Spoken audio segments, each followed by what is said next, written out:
एक जादूगर था जिसका जादू बहुत ज्यादा फेमस था। दरबार तक भी राजा तक ये बात पहुंच गई तो राजा ने कहा कि मुझे भी उस जादूगर का जादू देखना है। उस जादूगर को बुलाया जाता है। वो बहुत खुश था कि आज मैं राजा से एक बड़ा इनाम पा सकता हूँ, कोई बड़ा सा जादू दिखाकर।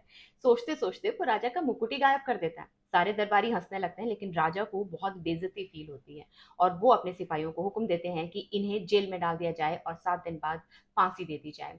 और वैसा ही होता है। वो जेल में होता है तो उसकी बीवी उससे मिलने के लिए आती है। बहुत परेशान होती है, बहुत रोती है, कहती है अरे ये क्या हो गया, 7 दिन बाद आपको फांसी हो जाएगी। जादूगर मुस्कुराता है, कहता है कोई बात नहीं, अभी भी 7 दिन बाकी है। तो बीवी परेशान हो जाती है। उसे लगता है कि शायद जादूगर को सदमा लगा है, इसीलिए ये पागलों जैसी बातें कर रहे हैं। 7 दिन बाद फांसी होने वाली है और ये फिर भी मुस्कुरा रहे हैं। और ऐसे ही जब 6 दिन बचते हैं तो कहते हैं अभी 6 दिन बाकी है, अभी 5 दिन बाकी है। ऐसे करते करते 7वां दिन आ जाता है। उस दिन वो देखता है कि सामने से राजा एक घोड़े पे सवार आ रहे हैं। तो वो कुछ सोचता है और ड्रामा करने लगता है रोने का। तो राजा उसे देखते हैं और कहते हैं क्यों, क्या हुआ? उस दिन तो तुम बहुत हंस रहे थे जब तुमने मेरा मुकुट गायब कर दिया था जादू से, और आज जब तुम्हें फांसी होने वाली है तो तुम रो रहे हो। कहता नहीं महाराज, मुझे फांसी का दुख नहीं है। दुख इस बात का है कि मैं एक जादू सीख रहा था जिसके लिए अभी भी 1 साल बाकी है, जिसमें मैं किसी भी घोड़े को आसमान में उड़ा सकता हूँ। वो उड़ने वाला घोड़ा बन सकता है।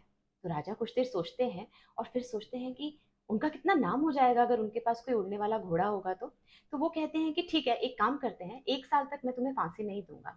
अगर तुमने उड़ने वाला घोड़ा तैयार कर लिया तो तुम्हें फांसी नहीं होगी, लेकिन अगर ऐसा नहीं हुआ तो 1 साल के बाद निश्चित रूप से तुम्हें फांसी जरूर होगी। तो वो कहता है ठीक है। तो वो घर चला जाता है, घर जाके खुशी खुशी अपनी बीवी को बताता है।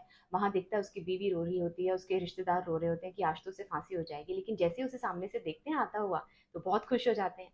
फिर उसकी बीवी पूछती है कि क्या हुआ, आप कैसे बच गए? तो वो बताता है सारी कहानी। तो बीवी फिर गुस्सा हो जाती है, कहती है अगर घोड़ा नहीं बना उड़ने वाला 1 साल बाद तो तो आप जरूर मर जाएंगे, आपको फांसी हो जाएगी। कहता है कोई बात नहीं, अभी 1 साल बाकी है। लेकिन बीवी बहुत इरिटेट हो जाती है, बहुत गुस्सा हो जाती है। उसके बाद 6 महीने बाद ही राजा खत्म हो जाता है, मर जाता है, और उसके 2 महीने बाद घोड़ा भी मर जाता है। कहाँ घोड़ा कहाँ राजा कुछ पता नहीं, सब कुछ खत्म हो गया। यही हमारी लाइफ के साथ होता है। हम ना अपने आने वाले कल की टेंशन लेते रहते हैं, जैसे जादूगर की बीवी टेंशन ले रही थी, और उसकी वजह से हम अपना आज भी खराब कर देते हैं।